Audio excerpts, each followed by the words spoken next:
Exactly. So I want to get into, I know you don't want to go back to the shoe story. We won't get into it. But the idea is you started a shoe company when you were, what, a teenager? Teenager.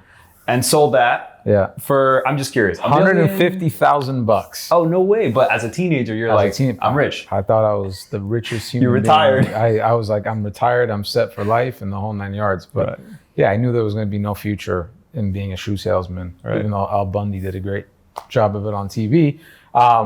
I just knew there was no future for me. I said, hey, I want to get into business. And I saw how much money people were making in real estate. I'm like, real estate's the place I got to go. But I'm assuming making 150 grand as a teenager, you're kind of like, all right, I'm not going to go get a job somewhere. I'm not going to I'm just going to be an entrepreneur pretty much. It was 100%. It was being an entrepreneur, but it was also realizing that since I didn't have a college degree or a high school degree, I wasn't educated enough in things. So I had to find something that I was passionate about. I was lucky that my family was in property management. And I'm like, okay, let's just check this stuff out. But then when I saw making 2%, 3% fees to manage people's assets wasn't going to get us rich, and these developers were buying these deals and making millions of dollars, I'm like, I'm on the wrong side of it. And then I quickly shifted. Got it. So what was your first real estate deal? First real estate deal was a shopping center in Atlanta that I paid 600 grand for. Banks were giving away assets back then because of the whole 2010, 11 Great Recession.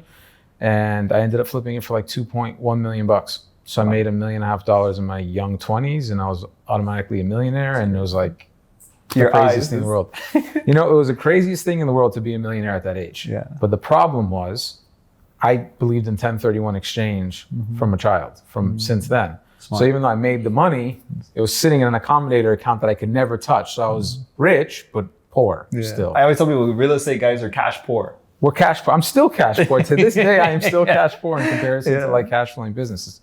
So when I saw that, hey, look, I can make 7 figures plus be a millionaire in my young 20s.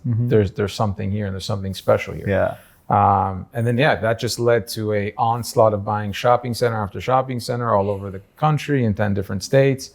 Made tens of millions of dollars doing it, and it was a great run. Yeah, and you just got comfortable with it because you had done some property management. A broker, I'm assuming, reached out with a deal, and you were kind of like, yeah, this makes a lot of sense.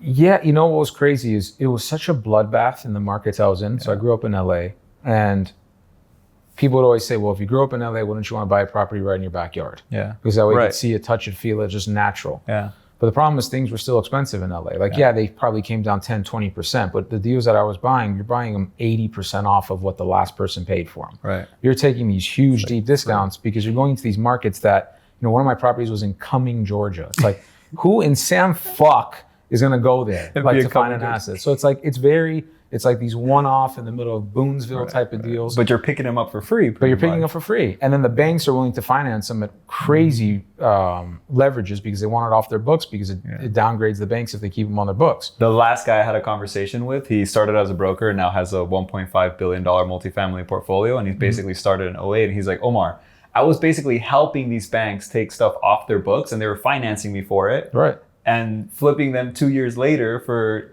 godly amount of money relative to what we put into it. Right. I wish I had tens of millions of dollars back then because I would be a billionaire right now. But I mean, it was crazy the kind of discounts you were seeing.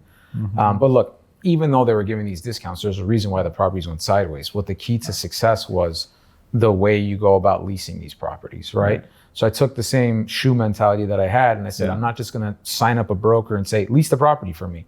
I was like, okay, I'm going to bring on a broker. I'm going to offer a 2 or 3% incentive at the time. So instead of paying 6 points, I would pay 9 or 10 points on some deals.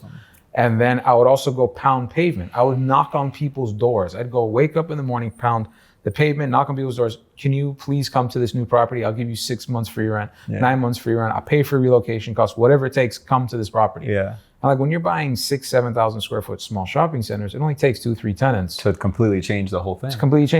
So it was like easy. And the beautiful part was the deal, you don't have a lot of competition in the $1 to $5 million range. You're not dealing with the big institutions, the hedge funds. It's mom and pops. And how many mom and pops are saying, I want to flip a shopping center in Cumming, Georgia? Right. Yeah. And how many of them are knocking on doors or whatever? Typically it's like, oh, we've owned this for tens of years because of my grandpa and there it is and we're struggling to lease it. Right, exactly. Got it. It's so funny. The common thread with a lot of the people that we're like talking to about here in my podcast, they're all like hungry hustlers that are like, every story I've met, it's like, how'd you get started? And it was like, I was going down every flight of stairs in an office building, talking to every tenant at a competitor's buildings to try to bring them to mine. And I get all these stories of people that just, had it in them. But you have to. Like, if you don't, how are you going to be successful? Correct. Everybody wants to be a real estate developer. Everybody wants to be a broker. How do you stand out? What makes you different? 100%. And that was my way. I'm just personally curious, when did the hair and the beard come into play? COVID. Because we couldn't get a fucking barber to the house. So I let the beard grow out, and then my hair on the sides got too long, and my wife's like, you want me just to cut it and we'll give you a mohawk? I said, fine, screw it. And now it's the look. And then it just stuck. I love it, because most people in COVID, they let their hair grow out. Right. And then it's funny, after COVID, you see they start getting shorter and shorter and shorter, but you're sticking with it. I'm sticking until my future baby's born, and then my wife's giving me an ultimatum. If I scratch the kid, the beard has to come off. So you're going to be like, who is this guy? Yeah, like, that was your dad 3 years ago. Right. I love it. Well, congratulations on having a baby soon. It's going to be amazing. It. So I want to get into, you started with shopping centers. Right. Talk to me about your first deal in South Florida, because now you're a resident of Florida, I'm assuming. Yes, I am. Amazing. We'd love to have you. So IRS, if you're watching me, or California, I'm in Florida, fuckers. So yes, I live here fully. I don't travel back and forth. I'm a Florida resident. Make that very clear. So my first deal was a vision that I had for a project called Brickell Bay Boardwalk. And it was this dilapidated boardwalk that it was right on the water, but it wasn't being used. There was a marina there, but there was no visibility to the water. It was all this concrete. So it was redefining that entire project. It was like a 2 to 3 year remodel because of all the stuff you had to deal with FEMA and all the different regulations that as a younger entrepreneur, I didn't understand, which now I've learned.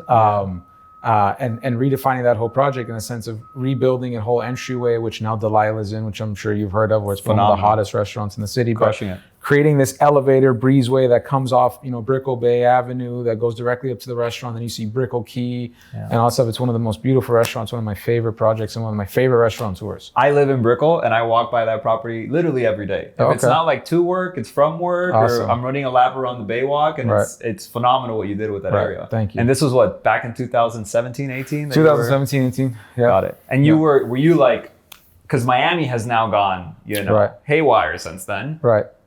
I'm assuming you had no idea what it was going to become to this extent. So what's crazy is whenever I would come here to travel for fun before the whole COVID mess happened, is I kept thinking, it's such beautiful water, such beautiful streets, such a beautiful city. Why is this city not taking off like New York prices, LA prices? I'm like, what are you missing here? And I bought that deal, the Delilah deal, in foreclosure. Actually, it was a bank-owned deal. And it was only $3 million. And I'm like, you can buy a 10,000 square foot restaurant on the water with an outdoor patio, overview the whole bay for $3 million. Like, you're telling me this now, and I'm like, this sounds. What are you talking about? So it was one of those things like, okay, I have to buy this. I'm going to understand this market. I'm going to understand F&B, because at that point I was never an F&B investor. I want to get into so it was my first one. Was that the Brickell Bay Boardwalk? Yeah, it was the first F&B deal. I had other proproperties where I had restaurants in them, 10,000. Yeah, but this is like more higher. This is like ultra luxury, 1% of the 1% of restaurateurs. Because I think a few years or a year after that, I want to, anytime I buy a property in an area, I want to expand the brand in that area. So before I expanded all the properties during COVID, I bought a $18 million shopping center, $16 million shopping center up in North Palm Beach, and then another small strip center up there as well. So I started doing the shopping center plays there. And then I started seeing like, hey, South Florida is a really strong rental market. Businesses do really well here. Incomes are good. People travel here all the time. At that time, you had more of the snowbird issue, which people are leaving for the summer, in and out. But I made close to $20 million on a single shopping center up there. And I'm like, all right, Florida is the place we got to be. I love how it almost makes it seem like it was natural to you to just look at the price, look at the area, and be like, I have to do something here. Yeah. And then the proof is in the pudding 3, 4, 5 years later when you're making a couple $1 million in the deal. So